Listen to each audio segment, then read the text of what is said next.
কাছে থেকে কোনো কিছু পেরে খাওয়ার মজাটাই আলাদা। কি সবার তাই হয়, তাই না? আসসালামু আলাইকুম। কী অবস্থা সবার? কেমন আছেন সকলে?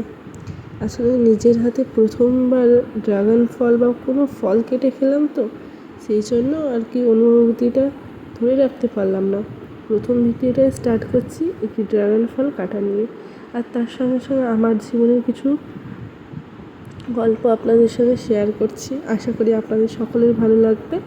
আর যদি আমার সঙ্গে আমার কথাগুলি আপনার ভালো লাগে, আমার ভিডিও দেখতে ভালো লাগে, অবশ্যই আমার আমার চ্যানেলটাকে সাবস্ক্রাইব অবশ্যই করবেন এবং লাইক কমেন্ট করতে অবশ্যই ভুলবেন না। তো এই তো, আমার বিয়ে হয়েছে সবেমাত্র কিছুদিন হলো, আর তারপরেই সংসারের পুরো দায়িত্বটা আমার ওপর পড়ে গেছে।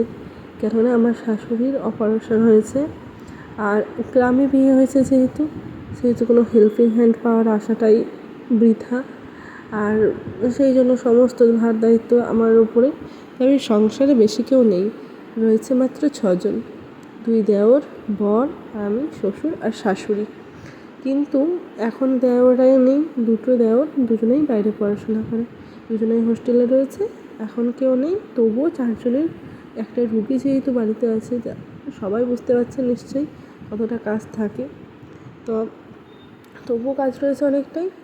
আবার যখন 2 দেওর পুজোতে তো আসবে, তখন কাজগুলি আরও অনেকটাই বেড়ে যাবে। আর আপনাদের সঙ্গে এই তো দেখুন, কথা বলতে বলতে ফলগুলি কাটা হয়ে গেল, আর বাইরের কিছু মনোরম পরিবেশ আপনাদের সঙ্গে শেয়ার করছিলাম।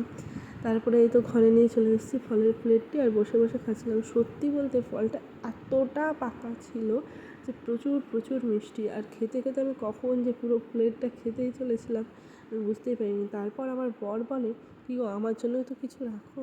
অবশেষে এই তো 4-5 পিস তার জন্য রেখে দিয়েছি। এখন যাবো স্নান করতে। সবাই ভালো থাকবেন। আল্লাহ হাফেজ।